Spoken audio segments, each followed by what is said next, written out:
Le catalogue des fictions s'allonge pour les chaînes du groupe France Télévisions. Après avoir eu de nombreux succès avec la saga des Meurtres, France 3 sort de sa zone de confort en proposant à ses fidèles téléspectateurs un nouveau téléfilm baptisé La Vengeance sans visage. Mais cet unitaire de 90 minutes utilise les mêmes recettes que ses prédécesseurs.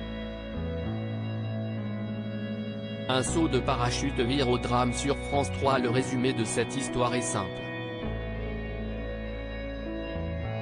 Marie, Aurore Delplace, est fan de sport extrême. Elle fait la rencontre de Maxime. Mais ce dernier, avec sa bande, organise un braquage de transport de fonds dans un aéroport. Pour s'assurer de son silence, Sophia, la leader de l'équipe, sabote le parachute de Marie. Elle fait alors une chute de 2000 mètres, mais par miracle, elle survit.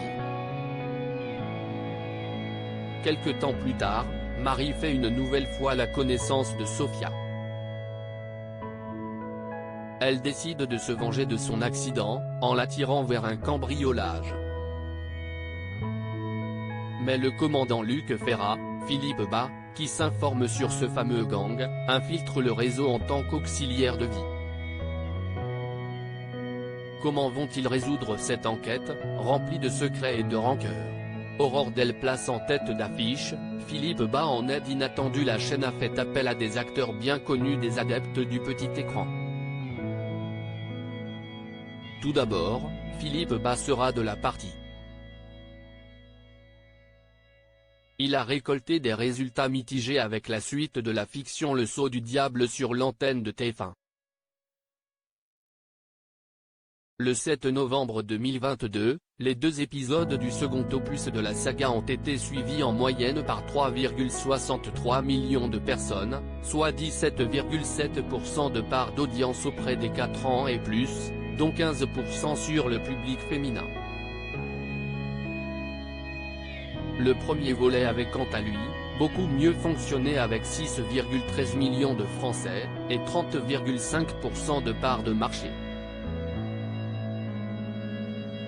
L'ancienne acolyte d'Odile Huimin dans la série Profilage partage l'affiche avec Aurore Delplace, l'une des actrices phares du feuilleton Un si grand soleil. Elle y campe le rôle de Johanna Lemeur, avocate et collègue de Florent Grasset. La comédienne a temporairement quitté les plateaux de tournage du soap de France 2 au printemps dernier pour tourner cette fiction. Ce n'est pas la première qu'un comédien du soap quotidien de France 2 tourne pour les téléfilms de France 3.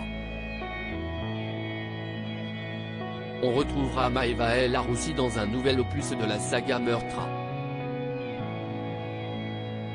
Fabrice Deville, quant à lui, a eu énormément de succès, avec Meurtre à Nancy en octobre 2022.